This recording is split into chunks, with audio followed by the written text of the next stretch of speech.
Celebrating 90 years of groundbreaking research and development in mineral processing and metallurgy, the Mintek Conference brings together experts, industry leaders, and visionaries from around the globe. The organization's Group Executive for Mineral Processing and Characterization, Indresan Govender, joins me on Business Spotlight to discuss the progression of the company over the years and what can be expected from the prestigious event coming up. Indresan, thank you very much for joining us. Thank you, Gary. What would you say are some of Mintek's most notable innovations and how they've impacted the minerals industry over the past 9 decades? Okay, so there are many significant milestones that one could go on and wax lyrical about, you know. But let me just tell you probably the most prominent story.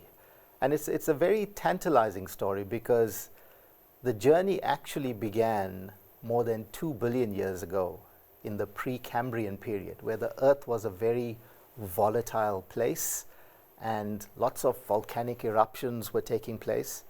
And part of that process ended up with the volcanic eruptions spewing these plumes of molten magma up to the upper layers of the surface. As this cools, it forms these stratified layers of very heavy metals. And that's the key. These heavy metals are what we seek in the mining industry.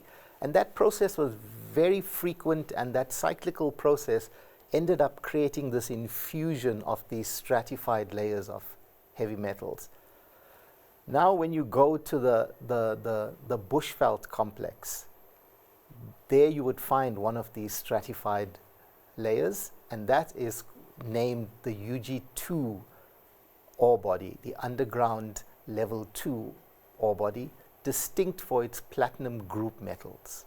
Okay, and when we say platinum group metals, we're talking about platinum, palladium, rhodium, that suite of heavy metals that, as most people know, resonates quite loudly within industrial applications, from cars to fuel cells. It's a wide range of applications.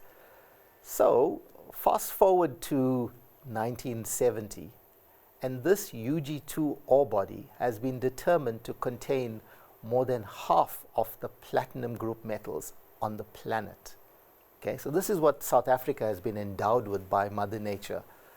Problem is, when you try to extract the platinum, it comes intimately coupled with this unfriendly chromite. And without getting into too much of details, the chromite stays with the platinum. So when you start to smelt it, okay, it produces an undesirable final product. The concentrated product is not what the industry wants. So if you had to ask me, what are some of the big things that Mintek is working on now, is to unlock the other 20%.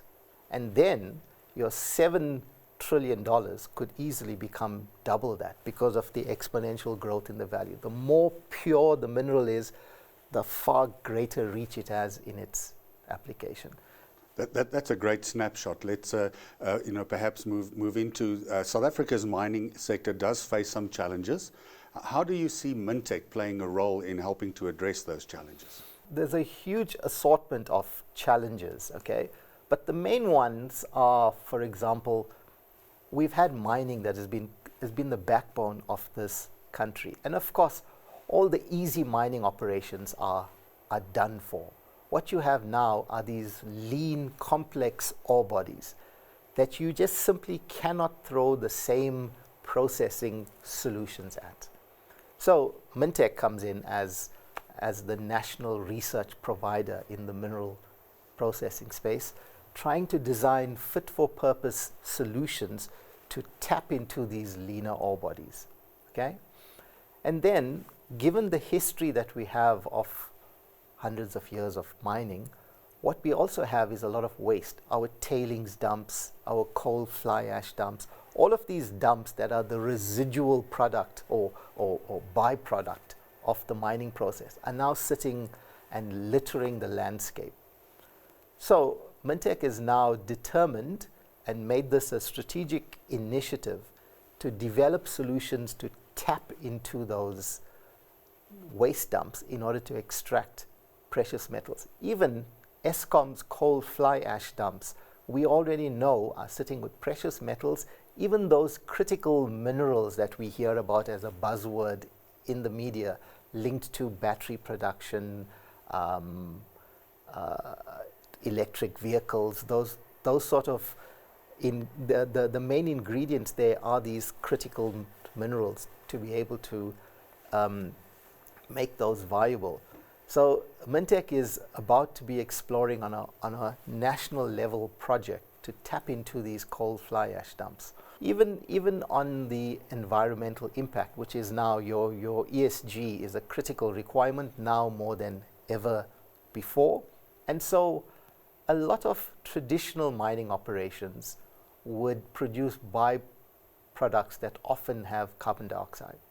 So Mintek is targeting processes like in the grinding process, which has been historically assumed to be most efficient when you put in these heavy steel balls. Okay? The manufacture of steel balls alone rarely produces a high CO2 footprint. So Mintek is exploring solutions where, what if you didn't have to use these steel balls and then you run the grinding process with the actual rock itself? That's called autogenous milling. That has a multifaceted benefit to the industry. And then with obviously the Mintek at 90 conference just around the corner, huge excitement, because it's about mining, it's about South Africa, and it's about Mintek. But what should people attending the Mintek at 90 conference look forward to?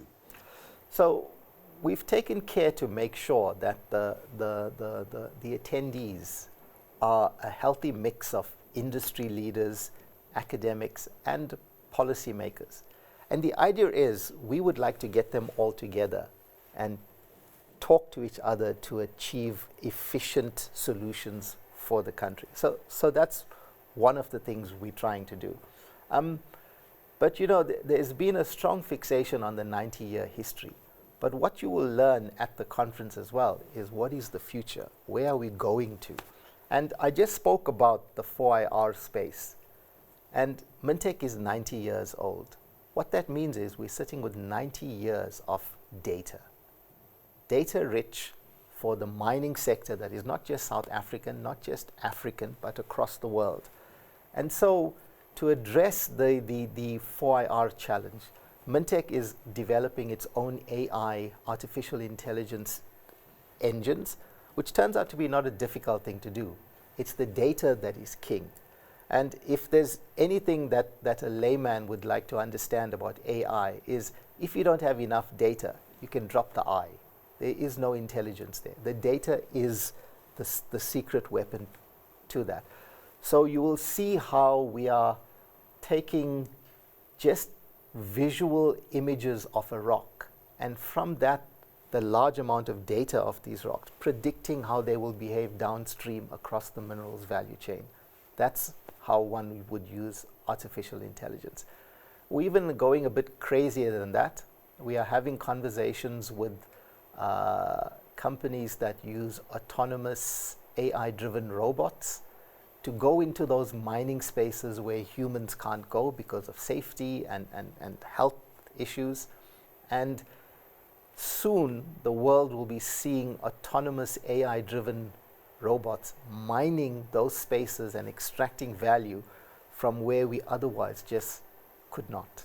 Well, we're going to have to leave it there, but it sounds like really just a small bit of what people can really expect there, but really impressive. And congratulations on Mintek at 90, Professor, but we're going to have to leave it there. Thanks for joining us. Thank you very much for having us. That was Indresan Govender, Mintek's Group Executive for Mineral Processing and Characterization. That's it from me and the team. Goodbye.